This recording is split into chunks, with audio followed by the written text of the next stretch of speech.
Ukraine passed yesterday a law to legalize cryptocurrencies. If you think about this, it's pretty crazy that it wasn't legal already.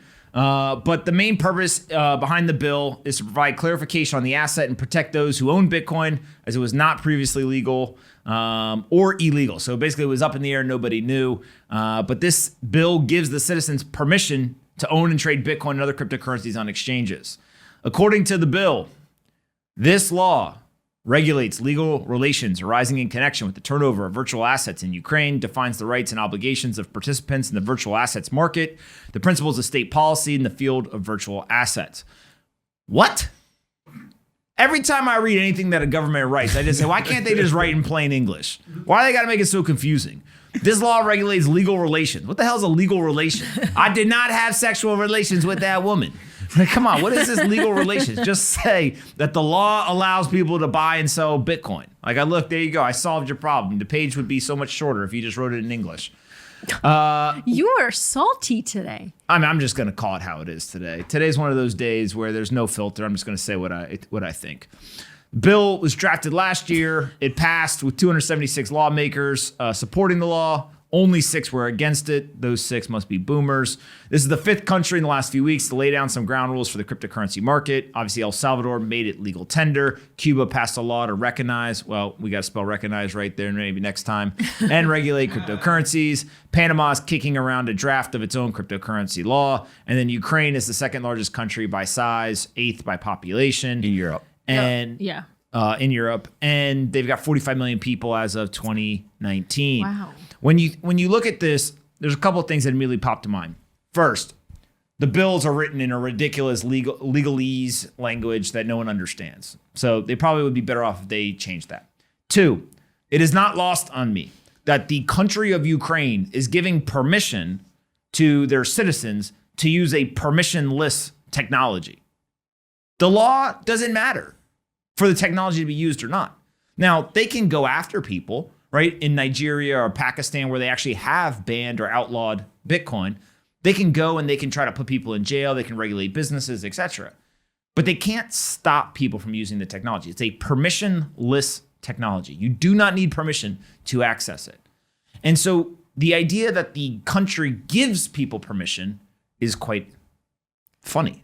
There's irony to it. And then lastly is when you think of Ukraine, I think I saw a stat that said Ukraine is the 4th most popular country. Hold on, we're gonna do some live research real quick.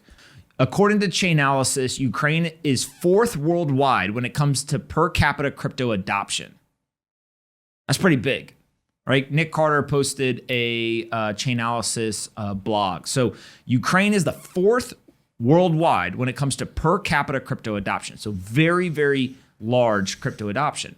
And so I think that this is ultimately like the will of the people wins, right? If you remember like Uber, when Uber went to New York City, the people loved it. They were like, oh my God, taxis suck. Uber's so much better. Let's all use Uber. And Uber was also subsidizing both the riders' fare and also the drivers. So the drivers getting paid more money. The riders loved it because it was cheap.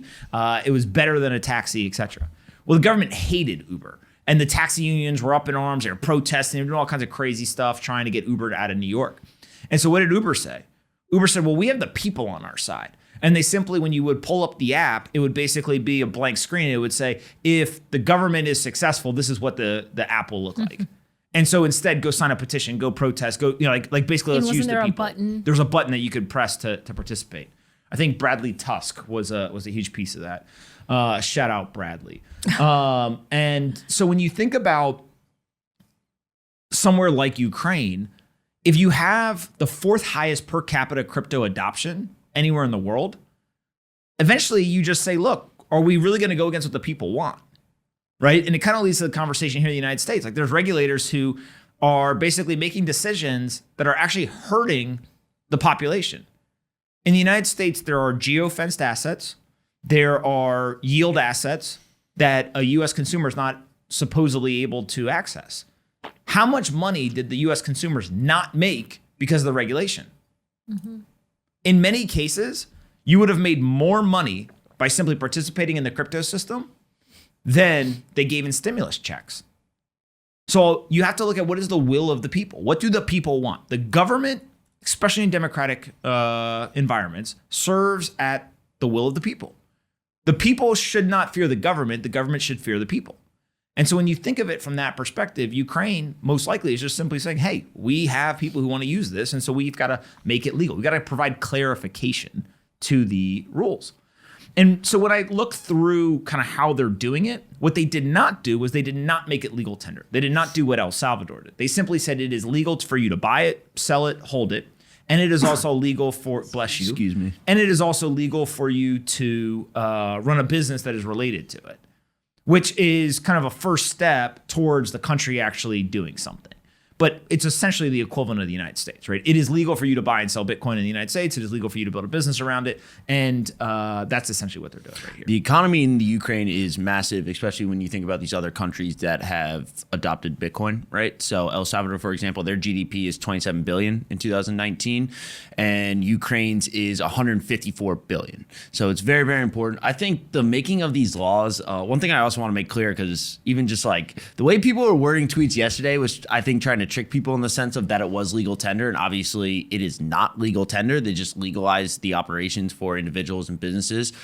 But look, all these laws, they can help regulate what's happening in the space, and they can make these clear-cut rules of, hey, this is allowed, this isn't allowed, or really complicated rules, as we see lawmakers like to do. But it also tramples innovation in the space, right? So when you stop something from being adopted, it actually hurts your country, I think, more than the other side of things. What's up, guys? Bang, bang. Thanks so much for watching the Best Business Show today. If we're going to be the best business show, we obviously need the best partner. That's why the exclusive sponsor of the Best Business Show is SoFi. They're an all-in-one platform that allows you to invest in all kinds of different assets, including stocks, ETFs, crypto, IPOs, and they even have an automated investing function, if that's your thing. So before we start getting after it again, make sure that you go download SoFi, you get an invest account, and when you make your first crypto trade, regardless of what you buy, they'll give you $10 in Bitcoin for free. It's that simple. Head on over to SoFi.com/pomp to get started today. Thanks so much for watching, and I hope that you come back and watch more of the Best Business Show tomorrow.